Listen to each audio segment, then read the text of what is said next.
Longtemps considéré comme l'épine dorsale de l'économie congolaise et facteur important du brassage des populations, le CFCO chemin de fer Congo-Océan a perdu cette vocation. Aussi, la date du 26 février 2026 rentre-t-elle désormais dans les annales de cette structure qui ouvre une nouvelle page de son histoire.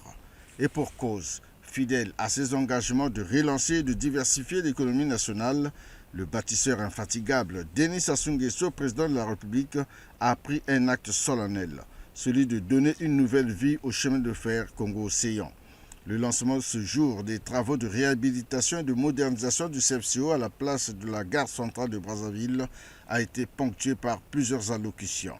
D'abord celle du préfet du département de Brazzaville, Gilbert Mwanda, qui a exprimé le sentiment de joie et de reconnaissance des populations de la ville capitale, mais aussi de celle du Poul, de la Bouenza, du Niari, du Kwilu et de Pointe-Noire, avant de rappeler les causes de la dégradation du chemin de fer. Le chemin de fer offre des avantages beaucoup plus significatifs dans le transport des marchandises lourdes de tout acabit. Les populations du département de Brazzaville, mais aussi celles du Poul, la Bouenza, le Niari, le Kwilu et Pointe-Noire, déplorent le fait que certains fils du pays, brûlant d'ambition, peut-être légitime, s'acharnent sur les infrastructures économiques existantes, comme si les infrastructures économiques se déclinent aussi en opposition et majorité. Ils se comportent comme ces enfants qui, au beau petit matin, détruisent la maison parentale et le soir venu, demandent aux parents où devront-ils passer la nuit.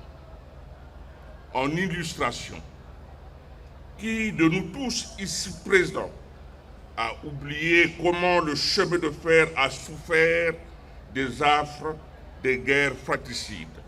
Les populations rappellent, ici et maintenant, plus jamais ça. La reconstruction du tracé Pointe-Noire-Brazzaville sur 512 km, l'amélioration des performances opérationnelles, techniques et commerciales du CFCO, l'optimisation de l'exploitation ferroviaire à travers des nouvelles locomotives et la réhabilitation des gares sont parmi les enjeux de cette vaste entreprise de reconstruction. Une action rendue possible grâce au partenariat stratégique global entre le Congo et la République populaire de Chine. 18 ans de présence au Congo, c'est la société chinoise Hunan Construction Investment Group, acteur majeur dans le domaine de la construction, qui va réaliser ces travaux. Son président-directeur général, Kai Jianwei, très optimiste, a parlé de la renaissance du CFCO.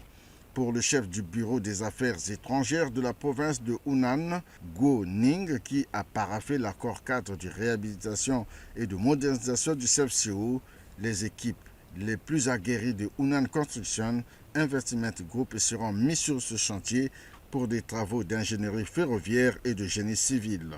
Signalant que 595 millions de dollars sont mobilisés pour la réalisation de ces travaux.